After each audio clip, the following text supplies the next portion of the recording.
All right, our objective today is to determine the volume of prisms, pyramids, cylinders, and cones. We're going to do section 12.4 and 12.5 today. We'll start with 12.4. With 12.4, we're going to find the volume of prisms and cylinders. Actually, volume is a little bit more simple than surface area, okay? And you'll see why. So here we've got a rectangular prism with the dimensions, and a volume of a solid is the number of cubic units that can fit in its interior. So when we talk about cubic units, we're talking about a cube, a 1 by 1 by 1 cube. So how many 1 by 1, if I take this corner here and I take a 1 by 1 by 1 cube,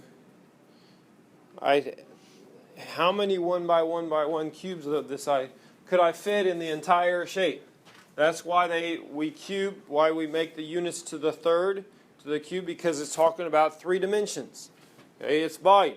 The volume is how much water you could fill this up with. That's volume. Okay, when you're talking about the volume of a shape. There they divided it into the cubes. How many cubes do we have there? 16. Yeah, 16. You could count all the cubes, or you could multiply 2 times 4 times 2 by the dimensions on the side. It's going to give you the number of cubes that go in there.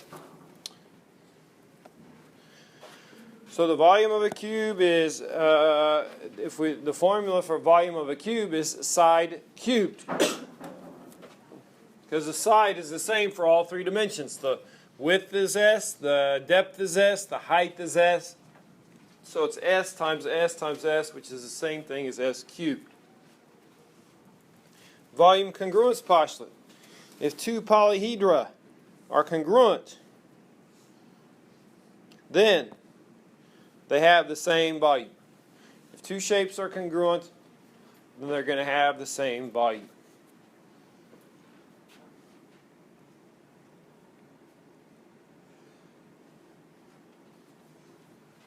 The volume addition postulate. The volume of a solid is the sum of the volumes of all its overlapping parts. Volume of a solid is the sum of the volumes of all its overlapping parts. Questions there? Okay.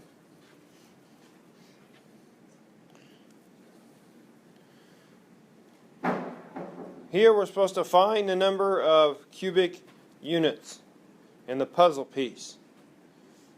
All right, they give you the dimensions of the puzzle, and they even draw in some of the cubes. Right? But we have to find the number of cubic units. All right, so how could we do this? Let's don't count cubes. Let's use dimensions. What would be a good way to split this thing up? What would be a good way to split it up? We're going to define dimensions. Any ideas? Okay, how about if we take this top part, we divide that off, and this top part, we divide that off, right? So that I've got the bottom row. What are the dimensions of the bottom row? What's the height? 1. Width? 7. Depth? 2. Right? So we could take 1 times 7 times 2. So that takes care of all this down here at the bottom. All right? Now let's do this piece right here on the top left. What are the dimensions? What's the height? 1. Width? 2. Depth? 2. So it's plus 1 times 2 times 2 plus This last one, what's its dimensions? What's the height? 1. 1. Depth? Or well, let's do width next. Width? 1. 1. Depth? 2. Yeah, it goes back 2. We add all those up, we should get our answer. So that would be 14 plus 4 plus 2, 18, 20. 20 units cubed.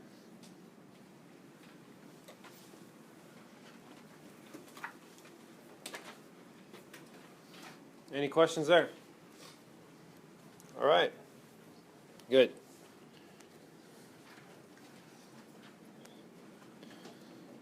Theorems. Volume of a prism. The volume of any right prism or right cylinder can be found by multiplying the area of the base times the height, or volume equals big B, which stands for area of the base, times H, the height, big H, the height of the overall figure.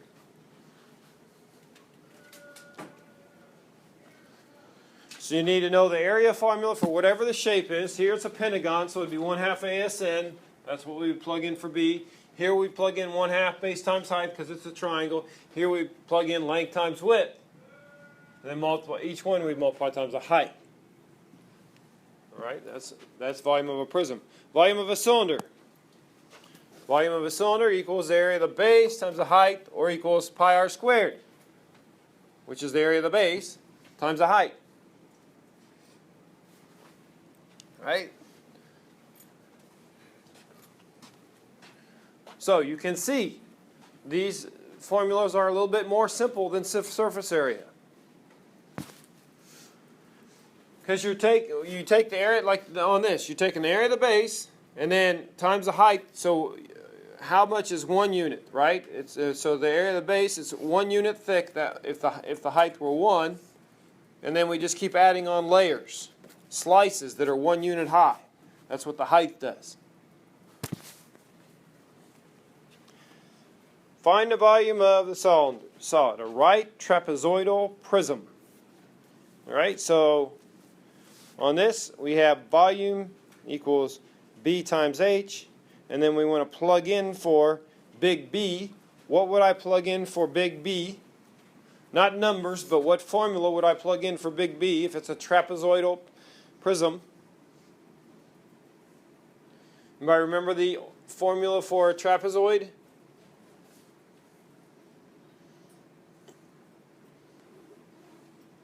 Eric. 1/2 plus, or 1/2 times base 1 plus base 2 times 1. Yeah, 1/2 times base 1 times base 2 times little h, the height of the trapezoid, then times the height of the overall figure, big H. That's why we have the 2 h's. That's why we have this is big H and this is little h. This is for the base, this is for the overall figure. So then we plug in our values, we get 1/2, base 1 is 14, base 2 is 6. The height of the trapezoid is what? What's the height of the trapezoid? 3, right. The height of the trapezoid, this base area, its height is 3. And then the height of the overall figure is 5. All right, so we calculate that. So that's 1/2 of 20, so that's 10 times 3 is 30. 30 times 5, 150 should be our volume. 150, make sure you put centimeters cubed. All right, 150 centimeters cubed.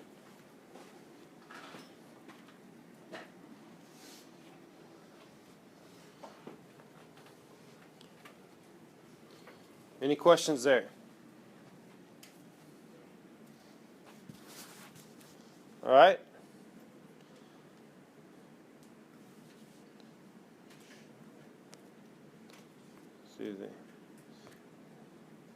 There's it. Okay. Now let's do the right cylinder. For the right cylinder, okay, again we have volume equals the area of the base times the height, right? And the base is a circle, so it's volume equals pi r squared times the height, right? And then we plug in, so that's going to be pi. The radius is 9 squared. And the height is 6. Pi 9 squared 6.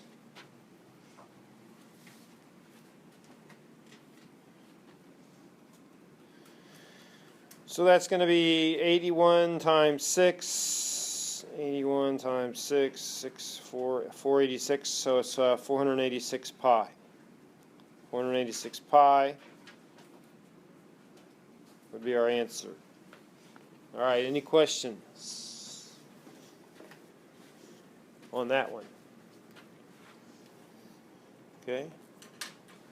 So the area of the base is, and we did that, 486 pi. Then we went ahead and multiplied out times pi. You get 1,526.81 feet cubed.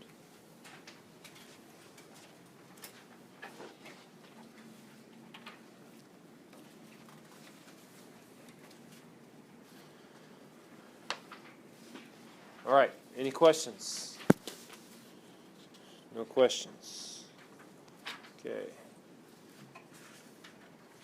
The volume of the cube is 90 cubic inches. Find the value of x. So what is the volume formula for a cube? Volume equals what? S cubed. S cubed. So we're going to have 90 equals S cubed. So we have to do, so S equals the cube root of 90. Something new on your calculator you're going to have to do. Okay, there you may have, so you want to look for either the symbol on your calculator of this, right, cube root, or you may have to do, there's like a Y X button on your calculator. So you would put in, I think how that one works is you press in 90, and then you would hit the YX and you would do 0.333, because that's, the cube root is the same thing as to the 1/3 power. So you'd put in 0.333, and that would give you your answer. So see if you can calculate, let's see, the answer is going to be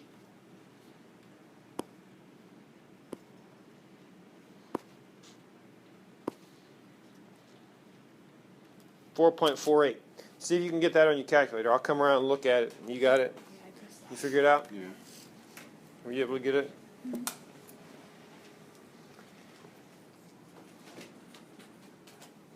You guys get it? Seth, you get, let's see what on this one.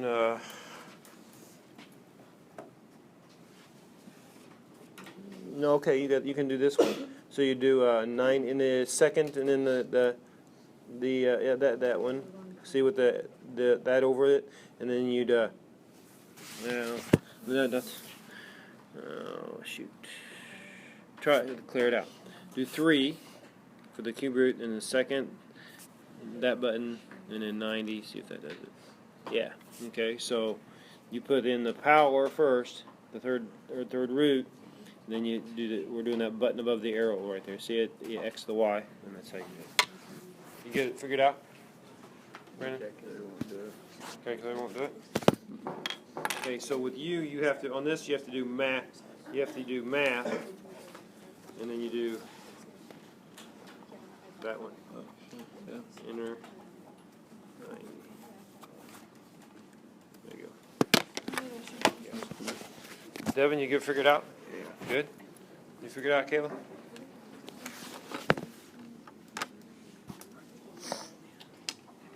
Okay, you got, see this green X, Y? So X means the powers. The first you do 3, second, this X to the Y, this X to the square root, and then you enter 90, enter, that does it for you. Okay. Did you get it figured out? Yeah. You get it? Yeah. You got it? Yeah. Logan?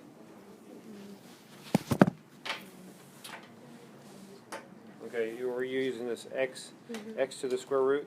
So you enter the power, 3, second, that thing, 90, enter. calculator? Low on batteries or something? It didn't do it. It died. But anyway, so yeah, it's 3, then that second, and then that button there, and then you enter the number. Right. You can figure it out, Jacob? All right. Okay.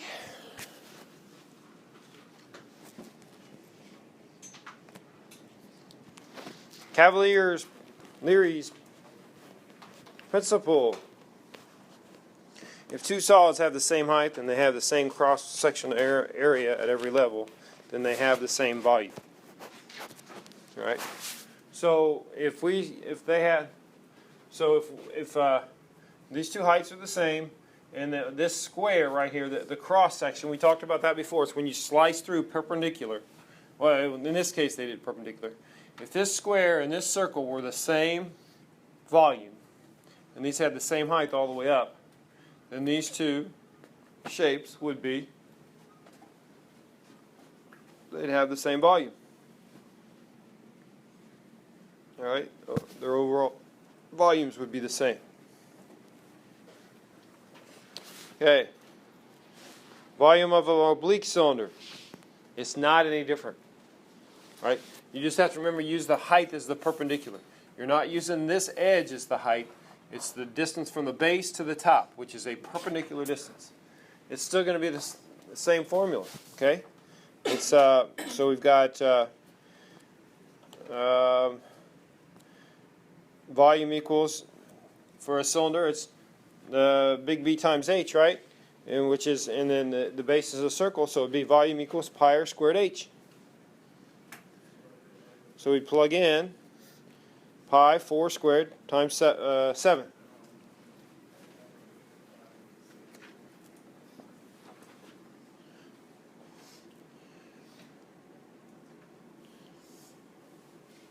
Any questions there?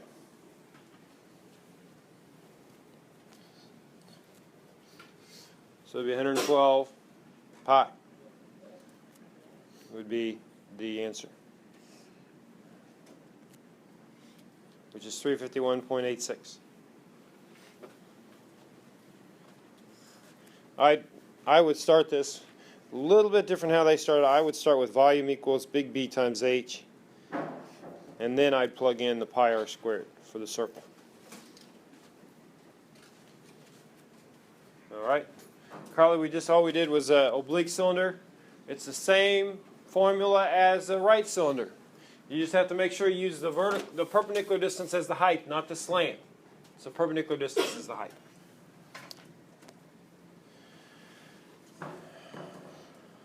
Okay, let's stop here.